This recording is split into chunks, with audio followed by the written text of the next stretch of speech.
जय हिंद दोस्तों। एक बार फिर से आपका स्वागत है नोटिसियाबाद में। इस वीडियो में हम बात करेंगे जो यूजीसी का लास्ट बैठक हुआ था, जो आखिरी बैठक हुआ था 12 जुलाई को। उसमें यूजीसी ने कहा क्या क्या कहा, और आज का जो रिसेंट करंट न्यूज़ निकल करके आ रहा है कि जो सीएम योगी हैं उन्होंने, उनकी सरकार ने जो बयान दिया है उस पर हम अच्छे से चर्चा करेंगे और सारी जो भी नोटिस है उसको हम देखेंगे। तो पूरी जानकारी के लिए इस वीडियो में बने रहें अंत तक, और अब तक आपने हमारे चैनल को सब्सक्राइब नहीं किया है तो सब्सक्राइब कर दें और नोटिफिकेशन बेल को भी प्रेस कर दें, क्योंकि कोई भी नोटिसियाबाद से निकल करके नहीं जाती है। और जो यूनिवर्सिटी के जो भी आजकल के जो भी यूनिवर्सिटी को लेकर के बयानबाजी या फिर जो भी निरंतर खबर बनी हुई है उस पर हमारी पल पल की नज़र बनी रहती है। तो देख लेते हैं कि आज का पूरा खबर क्या है। तो जैसा कि आप देख सकते हैं दोस्तों, आपके स्क्रीन पर ई पेपर का एक आर्टिकल ओपन है। यहाँ पे लिखा हुआ है कि the human resource development HRD minister is to meet state education secretaries this week to ensure uniformity with regard to final assessment of student pursuing degree. ठीक है दोस्तों, तो जो 12 जुलाई को मीटिंग हुआ था, एचआरडी मिनिस्ट्री की बैठक हुई थी, उसमें जितने भी एजुकेशन सेक्रेटरीज़ हैं वो भी शामिल थे। तो उसमें जो फाइनल ईयर के बच्चों को जो डिग्री परस्यू करने की बात है उस पर चर्चा हो रही थी। तो उस मीटिंग में ये बात निकली कि the meeting follows the announcement of cancellation of final year exams at college and universities by some states in light of COVID disruptions which goes against university grant commission rules. ठीक है, उसमें ये announce किया गया उसमें कि जो final year के एग्ज़ाम को कैंसिल करने को लेकर के बात चल रही है यूनिवर्सिटी और कॉलेज में, ये कोविड के चक्कर में। ठीक है, तो कुछ ऐसे यूनिवर्सिटी हैं, जो कुछ ऐसे स्टेट की यूनिवर्सिटी हैं जो कि एग्ज़ाम को कैंसिल करने के लिए राजी है, जो कि यूजीसी का जो रूल है उसके ख़िलाफ़ है। देखिए यहाँ पे साफ साफ लिखा गया है कि जो भी स्टेट बिना एग्ज़ाम के पास करने के चक्कर में है, ठीक है, विच गोज़ अगेंस्ट यूनिवर्सिटी ग्रांट, ये देख सकते हैं आप। ठीक है, अब नीचे देख लेते हैं हम। A few states are not following protocol and are announcing cancellation of exams at colleges and universities. What they are ignoring is that a degree without UGC approval does not mean anything. तो ये बहुत बड़ी बात लिखी हुई है दोस्तों। ये लिखा गया है, मैं समझा देता हूँ आपको, कि कुछ स्टेट ऐसे हैं जो कि यूजीसी का प्रोटोकॉल फॉलो नहीं कर रहे हैं, वो जो भी यूजीसी का प्रोटोकॉल है उसको अनदेखा कर रहे हैं, इग्नोर कर रहे हैं और एग्ज़ाम को कैंसिल कर रहे हैं। अपने जो कॉलेज की यूनिवर्सिटी के जो फाइनल ईयर के एग्ज़ाम है उसको कैंसिल कर रहे हैं।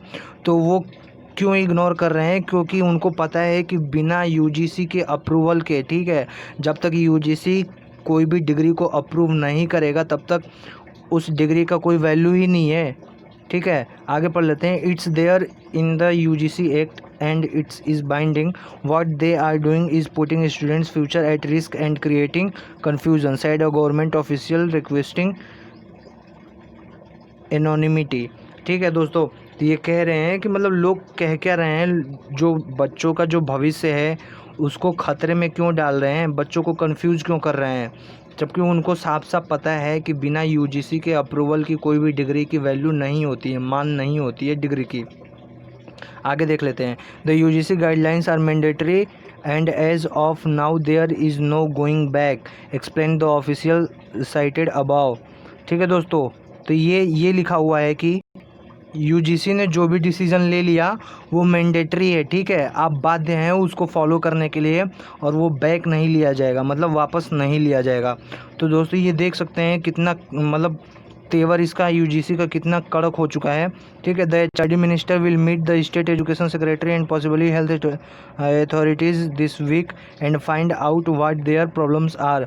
When we sought feedback from states and experts on exam before UGC issued the guidelines recently, some 70% respondents said exam will be beneficial and should be conducted the first official. ठीक है दोस्तों, तो ये कह रहे हैं ना कि मतलब जो भी यूजीसी का जो आया था नोटिफिकेशन, जो भी गाइडलाइन आया था, उससे पहले इन्होंने एक बैठक की थी, एक मीटिंग की थी, जिसमें कि 70% रिस्पॉन्स ये मिले थे कि जो फाइनल ईयर के एग्ज़ाम होने हैं वो बेनिफिशियल रहेंगे। ठीक है, मतलब फ़ायदेमंद रहेंगे, ऐसा HRD मिनिस्ट्री का कहना है, ठीक है।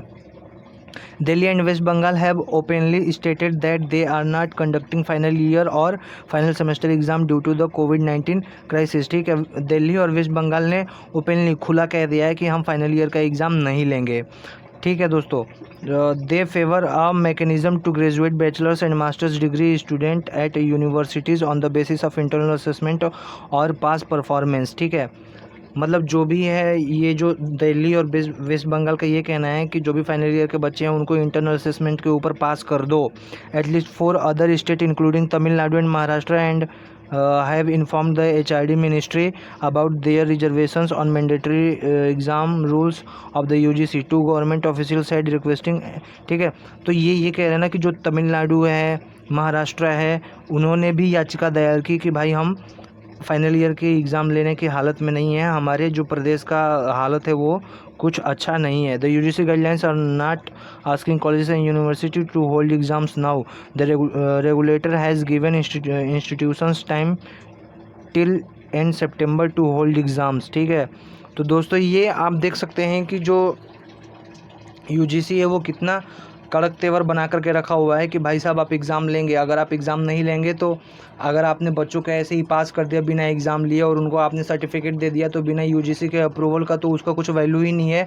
तो आप जानबूझ करके बच्चों का भविष्य खतरे में क्यों डाल रहे हैं, ठीक है दोस्तों। ये दूसरा आर्टिकल है दोस्तों इंडिया टीवी का, ये देख सकते हैं आप। UGC says has power to take action if states cancel university exam, do not follow its guidelines, ठीक है दोस्तों। अब ये देखिए UGC कह रहा है कि जो अगर स्टेट गवर्नमेंट है, अगर उन्होंने यूनिवर्सिटी के एग्ज़ाम कैंसिल किए तो उस पर एक्शन लेने का पावर है UGC के पास, ठीक है, क्योंकि वो जो UGC का गाइडलाइन है वो फॉलो नहीं कर रहे हैं। The university grant commission is wake of states cancelling final year university exams has said that states are not permissible to do this and commission does have the power to take action, ठीक है दोस्तों।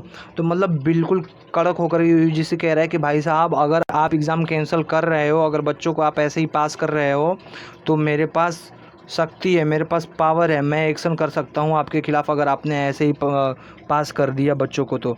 क्योंकि जो UGC का कहना ये है कि जो बच्चे फाइनल ईयर में हैं, जो पास हो रहे हैं, तो उनकी जो पूरी लाइफ है, जो पूरा आगे का फ्यूचर है, वो फाइनल ईयर का जो डिग्री होता है वो उसी पे डिपेंड कर रहा है। और जो गवर्नमेंट सरकार है वो जानबूझ करके बच्चों के भविष्य के साथ खेल रही है। और स्टेट गवर्नमेंट का कहना ये है कि कोरोना के पेंडेमिक में इतना मतलब माहौल ख़राब हो चुका है, हालत इतनी ख़राब हो चुकी है कि वो हालत में नहीं है कि बच्चे का एग्ज़ाम ले सके। और इसी बीच में यूपी सरकार का एक बड़ा बयान निकल कर के आया है, उस पर भी हम नज़र बना लेते हैं, एक बार उसे भी देख लेते हैं। तो दोस्तों आपके सामने हिंदुस्तान न्यूज़पेपर, इस पर हम देख लेते हैं। एक आर्टिकल आया है जो कि 14 जुलाई का है, मतलब आज का पेपर है। ये देखिए, इसे हम ओपन कर लेते हैं। विवि परीक्षाओं, ठीक है, विवि मतलब विश्वविद्यालय परीक्षाओं पर 2 दिन में निर्णय, दिनेश शर्मा, ठीक है, जो डिप्टी CM है वहाँ के, उनका कहना ये है कि जो विश्वविद्यालय के परीक्षाओं पर 2 दिन में निर्णय आ जाएगा कि बच्चे पास हो रहे हैं या फिर। इस आर्टिकल को हम पूरा पढ़ लेते हैं, देख लेते हैं कि इस आर्टिकल में क्या कहना चाहते हैं डिप्टी CM उत्तर प्रदेश के। विवि परीक्षाओं पर 2 दिन में निर्णय, दिनेश शर्मा। लखनऊ विशेष संवाददाता, विश्वविद्यालय की परीक्षाओं पर अगले 1-2 दिन में निर्णय लिया जाएगा। विश्वविद्यालय अनुदान आयोग की नई गाइडलाइन के मुताबिक राज्य सरकार इस पर फैसला लेगी। उप मुख्यमंत्री डॉक्टर दिनेश शर्मा ने यह ऐलान हिंदुस्तान द्वारा आयोजित इस संवाद में किया। कोरोना काल में नए शैक्षिक सत्र की चुनौतियां विषय पर आयोजित इस संवाद को संबोधित करते हुए उन्होंने कहा कि हमने कल ही शैक्षिक कैलेंडर जारी किया था, लेकिन UGC की गाइडलाइन कुछ और है। इधर जल्दी UGC की गाइडलाइन बदल कर आई है। हमने कोर्स शेड्यूल तैयार रखा था। परीक्षाएं कैसे होंगी या नहीं होंगी, क्या हम प्रमोशन देंगे, फाइनल ईयर की परीक्षा लेंगे, ये कुछ यह प्रश्न थे। इनके जवाब तलाशते हुए हम समाधान तक पहुंच चुके थे, लेकिन UGC ने अपनी गाइडलाइन बदली है। इसे सामंजस्य स्थापित करते हुए हमें प्रमोशन देना है या परीक्षाएं लेनी है, इस निष्कर्ष पर हमें 1-2 दिन में पहुंच जाएंगे। इस संवाद को संबोधित करते हुए CBI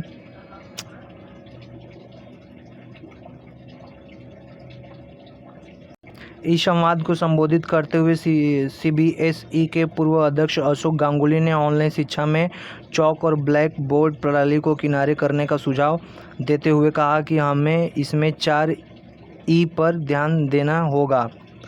पहले बच्चों का इंगेज करें, एक्सप्लोर करने का मौका दें, बच्चों को एक्सप्लेन करें, जो बच्चे को ज्ञान दे रहे हैं उसे एक्सटेंड करें, यानी जो ज्ञान उसने हासिल किया उसे लागू करें, जब जाकर ऑनलाइन शिक्षा प्रभावी होगी। लखनऊ विवि के कुलपति प्रो अशोक कुमार राय ने विवि में लागू किए जाने वाले फ्लिप मॉड्यूल की जानकारी देते हुए कहा कि बच्चे घर में करें व विवि में आकर अपनी जिज्ञासाओं को शांत करें। AKTU के कुलपति प्रो विनय कुमार पाठक ने डिजिटल शिक्षा के लिए संसाधन जुटाने पर जोर दिया। उन्होंने इंटरनेट के साथ ही अखबार, रेडियो, टीवी आदि साथ लेकर चलने पर बल दिया। ठीक है दोस्तों, तो मतलब आज जो बैठक हुई थी उत्तर प्रदेश सरकार की, उसके जो डिप्टी CM है दिनेश शर्मा जी, उनका कहना यह है कि जो UGC की गाइडलाइन आई है वो जल्दी में आ गई है और हम उस पर 1-2 दिन में फैसला लेंगे कि बच्चों को कैसे प्रमोट करना है। मतलब आप यहाँ पे साफ तौर पे देख सकते हैं कि जो गवर्नमेंट सरकार है वो खुद ही असमंजस में है कि बच्चों को पास करे या नहीं करे, क्योंकि जो UGC है वो ओपनली कह रही है कि भाई साहब, अगर आपने एग्ज़ाम लिया, बिना एग्ज़ाम लिए पास कर दिया बच्चों को, तो उस पर UGC बाकायदे से एक्शन ले सकती है, क्योंकि यूनिवर्सिटी के एग्ज़ाम होंगे नहीं होंगे वो UGC का फ़ैसला है, वो फ़ैसला लेना UGC के हाथ में है। और अगर आपने ऐसे ही बच्चों को डिग्री दे दिया तो जब तक UGC अप्रूव नहीं करेगी डिग्री को, तो वो बच्चों डिग्री लेकर क्या करेंगे बच्चे। तो ये आज का है ये पूरा मामला दोस्तों। तो ऐसे ही जानकारी बनाए रखने के लिए मेरे चैनल को सब्सक्राइब करें, ताकि मैं जब भी कोई वीडियो अपडेट करूं तो आप तक नोटिफिकेशन पहुंच जाए और पल की खबर बनी रहे। तो आज के वीडियो में सिर्फ इतना ही। मिलते हैं दोस्तों अगले वीडियो में, देखते हैं क्या होता है इस बारे में। तब तक के लिए धन्यवाद। जय हिंद दोस्तों।